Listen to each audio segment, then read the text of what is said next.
आइए दोस्तों, मैं इंडियन वोल्वो पायलट संतू राय।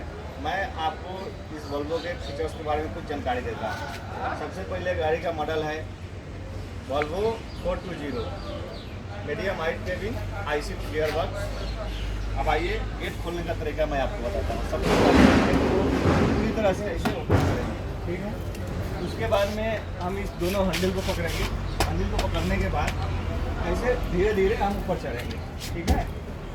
चढ़ने के बाद जब हम गाड़ी में शिफ्ट हो गए, अब आइए आप अंदर से आइए, अंदर आइए। सुना नहीं है, वीडियो बना रहे हैं। हमको तो यार ऐसा चालू हो गया। हाँ, अब आइए हम आपको इसके फीचर्स के बारे में जानकारी देते हैं कुछ। सबसे पहले हम सीट पे बैठने के बाद में सीट को एडजस्ट करेंगे, ठीक है। सीट एडजस्ट करने के बाद हम ऐसे सीट बेल्ट को डालेंगे, ठीक है। नहीं तो ये गलत आप बात बना रहे हैं ना, नीचे से बनाइए। इसके बाद बेल्ट एडजस्ट करने के बाद देखिए हम गियर लीवर के ऊपर ध्यान देंगे। ये देखिए, ये हमारी गियर लीवर है, अभी न्यूट्रल पोजीशन में है, ठीक है। जब न्यूट्रल पोजीशन देख लेंगे, उसके बाद जब हम डिस्प्ले में देखेंगे तो देखिए इधर ये दिखा रहा है auxiliary brake automatic, neutral 1, neutral 2। गाड़ी इकोनॉमिक मोड में है, ये होना ही चाहिए चलने से पहले। अगर यहाँ पे ऐसा कुछ दिखाई दे रहा है तो देखिए एक्सिलरी ब्रेक हमारा 1 नंबर पोजीशन में है, इसको ऐसे हम छुड़ाएंगे, ऑटो में हो जाएगा। उसके बाद में हम स्विचेस देखेंगे। देखिए हमारे ट्रेनर लोग ऐसे स्विच ऑन करके रखते हैं। तो सबसे पहले क्या करेंगे, हम इस सारे स्विचेस को ऑफ करेंगे, ठीक है। ऐसे ऑफ कर देंगे। ऑफ करने के बाद में अब हमारी गाड़ी चलने के लिए रेडी है, ठीक है। अब हम चल सकते हैं, लेकिन हमको चलाना नहीं है, सिर्फ आपको समझाना है। देखिए ये जो स्विच है, ये है हमारा हाइट एडजस्टमेंट स्विच, या इसको हिल होल्ड स्विच भी बोल सकते हैं। थोड़ा बैक कीजिए, थोड़ा बैक कीजिए। सॉरी, बोलने में थोड़ा गड़बड़ हो गया, फिर से दोबारा मैं बताता हूँ। ये है हमारा हिल होल्ड स्विच, ठीक है। इसको हिल होल्ड स्विच इस काम में आता है, जैसे हमारी गाड़ी चढ़ाई के ऊपर में है और हम जब गाड़ी को उठाते हैं तो इसको ऐसे ऑन कर देंगे। ऑन करने के बाद कि गाड़ी जब हम ब्रेक छोड़ेंगे तो 3 सेकंड तक हमारी गाड़ी पीछे नहीं जाएगी, ठीक है। उस काम में आता है। ये है हमारा हाइट एडजस्टमेंट स्विच। जैसे हम गाड़ी को जोड़ते हैं या काटते हैं, उस टाइम पे भी यूज कर सकते हैं, या पार्किंग में जब कहीं पार्क करके हम होटल में खाना वाना खाते हैं, काफ़ी टाइम हो गया, गाड़ी में एयर प्रेशर का दिक्कत है, तो हम इसको एक बार ऐसे अप करेंगे, एक बार ऐसे डाउन करेंगे, गाड़ी हमारी लेवल हो गई, और फिर इसको न्यूट्रल पोजीशन में रखेंगे। इसको हम बंद कर देते हैं। ये है हमारा ट्रैक्शन कंट्रोल सिस्टम, जो बारिश में चक्का दाहिने बाएं जाने से फिसलने से रोकता है। ये एनी टाइम ऑन रहता है। अब ये ऑफ हो गया, लेकिन हमको इसको ऑफ ऐसे लाइट ऑफ पोजीशन में रखना है। ये है हमारा डिफ लॉक स्विच, डिफेंसर लॉक स्विच जिसको बोलते हैं। ये किस काम में आता है, जैसे हमारी गाड़ी कहीं फंस गई, ठीक है। फंसने के बाद जब नहीं निकल रहा है तो हम इसको ऐसे करके इसको डबल पोजीशन में लगाएंगे, ठीक है।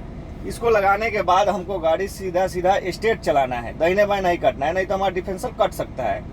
जब हमारी गाड़ी निकल गई तो फिर से हम इसको ऐसे छुड़ाएंगे। छुड़ाने के बाद एक बार ब्रेक के ऊपर पंच करेंगे, उसके बाद गाड़ी को हम दाहिने बाएं काट सकते हैं। इसको बोलते हैं हजार्ड वार्निंग लैंप, यानी ऐसे हमारे देसी भाषा में बोले थे इसको 4 इंडिकेटर भी बोल सकते हैं, लेकिन इसको हजार्ड वार्निंग लैंप ही बोलना है। ये है हमारा इलेक्ट्रिकल पार्किंग ब्रेक। इसको जैसे हम लोग देसी भाषा में हैंड ब्रेक बोलते थे, वही है इलेक्ट्रिकल पार्किंग ब्रेक। इसको ऐसे खींचने से लगता है और ऐसे अंदर ठेलने से बंद हो जाता है। ये एसी है, इसके बारे में जानना अभी कोई ज़रूरी नहीं है। इसको बोलते हैं रीजेनरेशन स्विच।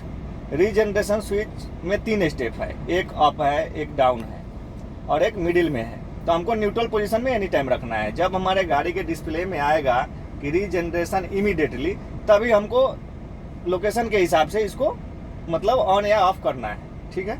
अब आगे ये फीचर्स के बारे में आपको बताते हैं। देखिए ये है हमारा स्टीयरिंग के फीचर्स। जैसे हमको ट्रेनर लोग बोलते हैं कि गेजेज निकालो, तो हम सीधा इसको दबाएंगे। ये आया हमारा टर्बो बूस्ट प्रेशर। फिर इसको हम आगे बढ़ाएंगे, इसी को हम आगे बढ़ाएंगे तो आ जाएगा हमारा ब्रेक एयर सप्लाई प्रेशर। फिर इसी को हम आगे बढ़ाएंगे तो हमारा आ जाएगा इंजन कूलेंट टेम्परेचर। फिर इसी को आगे बढ़ाएंगे तो इंजन ऑयल प्रेशर। फिर इसको ही आगे बढ़ाएंगे तो इंजन ऑयल लेवल। फिर इसको ही आगे बढ़ाएंगे तो इंजन ऑयल टेम्परेचर। इसको आगे बढ़ाएंगे तो बैटरी वोल्टेज आ जाएगा। फिर इसको आगे बढ़ाएंगे तो गियर बॉक्स ऑयल टेम्परेचर, फिर अब ऐसे करने से 0 हो गया। ठीक है, अब बोलेंगे कि ट्रिप कंप्यूटर निकालो। ट्रिप कंप्यूटर निकालने के लिए देखिए इसको हम दबाएंगे मेनू को, ये इसको मेनू बटन बोलते हैं, जैसे मोबाइल में भी होता है। अब देखिए हमारे गाड़ी में ट्रिप कंप्यूटर निकालने के लिए ऐसे करेंगे, recent call, maintenance, trip computer आ गया। देखिए वहाँ एक ट्रिप 1, ट्रिप 2, ट्रिप 3 दिखाई देगा। ठीक है, देखिए साफ साफ देखिए। अब उसको ऊपर नीचा करने के लिए इसको हम दबाएंगे। देखिए ऐसे करने से वहाँ ट्रिप 2 में चला गया, फिर हम ऐसे करेंगे तो वहाँ ट्रिप 3 में चला जाएगा। लेकिन बोलेगा कि काट दीजिए, इसको बंद कर दीजिए, तो सीधा होम बटन हम ऐसे दबा देंगे। ठीक है, होम बटन दबाने से हमारी गाड़ी फिर उसी पोजीशन में आ गई। हमको अधिक ज़्यादा फोकस करना है जब हम गाड़ी में लास्ट दिन ट्रेनिंग करने जाते हैं। तो देखिए ये है एक्सिलरी ब्रेक, इसको आगे वाले को जिस पे 1 2 3 लिखा हुआ है एक्सिलरी, वो ट्रेनर लोग ऐसे कर देते हैं। ठीक है, ऐसे कर देते हैं तो इसको ध्यान देना है और सबसे आगे ऐसे ये पोजीशन में रखना है, ये मोड में। ऐसे देखिए 1 2 3 नंबर है, ऑटोमेटिक में रखना है। ठीक है, सबसे ऐसे करेंगे।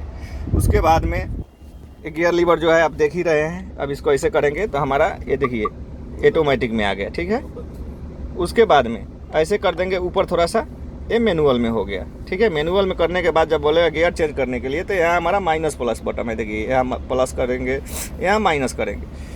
फिर उतरते समय हम गाड़ी को ऐसे न्यूट्रल कर देंगे, हैंड ब्रेक डालेंगे, सीट बेल्ट छोड़ाएंगे।